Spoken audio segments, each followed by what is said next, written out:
नमस्कार मेरे प्यारे भाइयों, स्वागत है आपका हमारे YouTube चैनल सरकारी जॉब वाला में।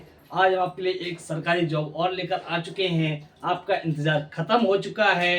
एक नई विशेष भर्ती आ चुकी है जो भारत के सभी महिला और पुरुष इस वैकेंसी को भर सकते हैं।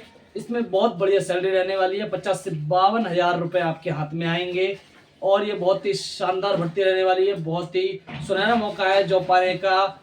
आपका एक रुतबा होगा, आपकी एक इमेज होगी, आपकी इज्जत होगी, समाज इज्जत करेगा, लोग इज्जत करेंगे, एक आपको वर्दी मिलेगी। और आपको क्या चाहिए भाई साहब? आपकी इज्जत होगी, आपके पास गाड़ी होगी, आपके पास बंगला होगा, घर होगा, मकान होगा, दुकान होगा, सब कुछ होगा इस नौकरी के बाद। और केवल बस कुछ नहीं, आप ग्रेजुएशन पास होने चाहिए, ग्रेजुएशन आपकी कंप्लीट होनी चाहिए और आपकी एज 21 से 28 के बीच में होनी चाहिए। बकाया ओबीसी एससी वालों को छूट भी मिलेगी। सारी बात A to Z नौकरी की संपूर्ण जानकारी हम इस वीडियो में देने वाले हैं। तो शुरुआत करते हैं बिना देरी किए। इंतजार खत्म हुआ। पुलिस सब इंस्पेक्टर 2025 की भर्ती आ चुकी है। सब इंस्पेक्टर जिसे एसआई कहते हैं, जिसे दरोगा भी कहते हैं।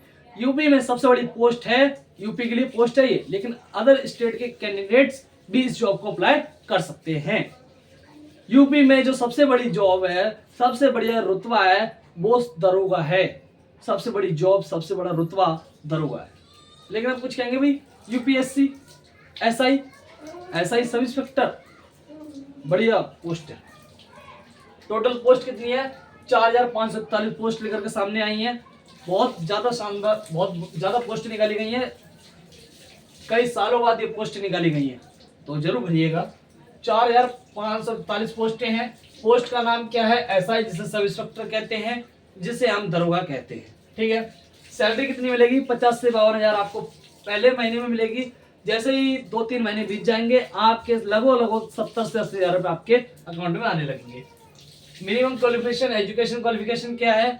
यदि आप ग्रेजुएशन आपने कर रखी है, कोई भी डिग्री हो, बी हो, बीएससी हो, कोई भी हो, आप इस फॉर्म को भर सकते हो। एज लिमिट क्या रखी गई है? 21 से 28 वर्ष। यदि आप 21 वर्ष से 28 वर्ष के बीच में हो तो आप इस फॉर्म को भर सकते हो। यदि आप ओबीसी हो, एससी हो, एसटी हो, तो आपको 5 वर्ष की छूट दी गई है। सबसे बड़ी छूट है ओबीसी वालों के लिए। आज तक 3 वर्षों की छूट मिलती हुई आई है, लेकिन इस बार ओबीसी वालों को भी एससी और एसटी के मुकाबले बराबर छूट दी गई है। 5 साल की छूट है, मतलब वो 21 से 33 वर्ष तक इस फॉर्म को भर सकते हैं। ठीक है। अब बात कर लेते हैं फिजिकल क्या रहने वाला है, शारीरिक योग्यता क्या रहने वाली है। शारीरिक, शैक्षिक नहीं, शारीरिक योग्यता। मेल और फीमेल की बात करेंगे। हाइट की बात करते हैं। जो व्यक्ति जनरल है, ओबीसी और एससी है, उसके लिए जो हाइट रहने वाली है वो 168 सेंटीमीटर रहने वाली है। और जो पुरुष एसटी हैं, उनकी हाइट 160 सेंटीमीटर रहने वाली है। ठीक है। वहीं महिला की बात करें तो उनकी जो हाइट है वो 152 सेंटीमीटर रहनी चाहिए, यदि वो जनरल, ओबीसी और एससी है। तो यदि एसटी है तो 147 सेंटीमीटर उनकी हाइट होनी जरूरी है। ठीक है। नेक्स्ट बात करते हैं चेस्ट की। जो मेल जनरल है, ओबीसी है और एससी है, उनकी जो चेस्ट है वो 79 सेंटीमीटर होनी चाहिए और फुलाव 5 सेंटीमीटर होना चाहिए। वहीं एसटी की बात करें तो उनका जो चेस्ट है वो 77 सेंटीमीटर होनी चाहिए और 5 सेंटीमीटर का फुलाव होना जरूरी है। महिलाओं के लिए चेस्ट फुलाने की आवश्यकता नहीं होती, चेस्ट नहीं मापा जाता। ठीक है। वेट की बात करें तो महिलाओं का वेट होता है, पुरुषों का वेट नहीं होता। तो जो महिलाएं हैं, जो स्त्रियां हैं, उनका वेट कम से कम 40 किलो होना चाहिए, जैसा कि यहाँ लिखा हुआ दिखा गया। अब बात कर लेते हैं रनिंग के लिए। जो फीमेल है उनके लिए 2.4 किलोमीटर मतलब 2400 मीटर की रेस रखी गई है, उन्हें 16 मिनट में कंप्लीट करनी है। ठीक है। और जो पुरुष हैं उनके लिए 4.8 मतलब 4800 मीटर की रेस रखी गई है, जो उन्हें 28 मिनट में कंप्लीट करनी है। आशा करता हूँ आपको इतनी जानकारी अच्छी लगी होगी, समझ में आ गई होगी, आपको कोई दिक्कत नहीं हुई होगी। तो इसी क्रम से हम आगे चलते हैं और इसी आगे बात करते हैं। मैं आपको बता दूं, परीक्षा पैटर्न में बदलाव हुआ है। इस बार एग्जाम सिंगल एग्जाम नहीं होगा, इस बार एग्जाम 2 होंगे, प्री और मेन। क्योंकि कुछ व्यक्तियों का कहना है कि हमें एसआई दरोगा अच्छे नहीं मिल रहे हैं, तो इस बार परीक्षा 2 होंगी, प्री भी होगी और मेन भी होगी। परीक्षा पैटर्न में भी बदलाव हुआ है, लेकिन सिलेबस में बदलाव नहीं हुआ है। मैं आपको बता दूं, 2 परीक्षा होगी। पहली प्री होगी, जिसमें आपके सिलेबस होते थे गणित, reasoning, GK, GS, current affair वो शामिल रहेंगे पहली परीक्षा में। दूसरी परीक्षा में आपका क्या होगा, उसमें आपके निबंध होंगे, आपको लिखना होगा। क्योंकि ऐसा इसलिए किया गया है क्योंकि जो टिक मार्क के एमसीक्यू टाइप के क्वेश्चन आते हैं वो एक दूसरे को दिखाकर, एक दूसरे से देखकर लगा दिए जाते हैं, इसलिए वो इस जॉब को पा लेते हैं। लेकिन जब व्यक्ति फर्स्ट परीक्षा में प्री में पास हो जाएगा, उसे मेन भी देना पड़ेगा। मेंस निकालने के लिए आपको उसमें निबंध रहेंगे, पत्र रहेंगे, वो आपको खुद लिखने होंगे, तभी आप इस एग्जाम को क्लियर कर सकते हो। समझ में आया आपको?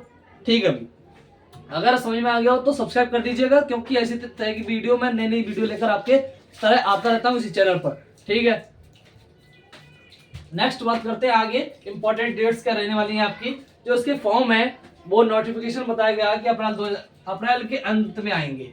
किस कब आएंगे?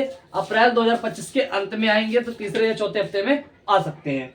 अप्रैल आने वाला है, 3 हफ्ते का वेट कीजिएगा, तैयारी शुरू कर दीजिएगा। लास्ट डेट क्या रहने वाली है? मई 2025 लास्ट डेट रहेगी। अभी डेट निश्चित नहीं हुई है, बहुत जल्द होने वाली है। ठीक है, all India also eligible, Bharat के सभी महिला और पुरुष इस फॉर्म को भर सकते हैं। ठीक है, अब मैं आपको बता दूं जो ओल्ड पैटर्न रहने वाला था वो क्या था, उसके बाद नेक्स्ट पैटर्न की हम जो अभी का सिलेबस है एग्जाम पैटर्न, उसकी बात भी हम करेंगे। जो ओल्ड एग्जाम पैटर्न था वो आपका था हिंदी। सामान्य हिंदी में 40 प्रश्न आपसे पूछे जाते थे, एक प्रश्न 2.5 अंक का होता था, जिसमें 100 नंबर का होता था सामान्य हिंदी। और जिसमें संविधान, जेके होता था, जीके, उसमें 40 प्रश्न होते थे, वो भी 2.5 अंक के होते थे और 100 नंबर के प्रश्न पूछे जाते थे। जो संज्ञानात्मक योग्यता परीक्षा है उसमें भी 40 प्रश्न होते थे और 100 मार्क्स के होते थे। उसके बाद जो तार्किक परीक्षा है, तार्किक मैथ कह सकते हैं, अभिरुचि परीक्षा है, वो भी 40 प्रश्न होते थे, जिसमें 2.5 अंक का एक प्रश्न होता था, जिसमें 100 नंबर अधिकतम होते थे। ठीक है, लेकिन अब जो है वो बदलाव किया गया है प्री में। ये है ऐसा प्री में ऐसा वायरल हो रहा है ये शॉर्ट नोटिस, जिसमें ये बताया जा रहा है कि ये यूपीएसआई का सिलेबस रहने वाला है, ये एग्जाम पैटर्न रहने वाला है। लेकिन ये हो सकता है और ये नहीं भी हो सकता है। क्यों? ये वायरल अभी तक हो रहा है, ये बताया जा रहा है। ठीक है, क्या बताया जा रहा है? अगर जो वेबसाइट पर आ गया है वो मतलब खुलकर तो नहीं कहा गया है कि ये यूपीएसआई का एग्जाम पैटर्न है। वो क्यों कहेंगे? नहीं कहेंगे, लेकिन हो सकता है यही पैटर्न है। क्या पैटर्न है? जीके और करंट अफेयर 150 अंक की रहेगी, रीजनिंग के 75 क्वेश्चन रहेंगे और मैथ के 75 क्वेश्चन रहेंगे। ठीक है, तो 300 क्वेश्चन रहने वाले हैं। समझ में आया? इस प्रकार का प्री का है, इसी प्रकार के मेन का है, मेंस में भी इसी प्रकार से होगा, लेकिन उसमें निबंध पत्र भी शामिल किए गए हैं। ठीक है, अगर आपको वीडियो अच्छी लगी हो तो एक सब्सक्राइब करते हुए जरूर जाइएगा। Thank you for watching.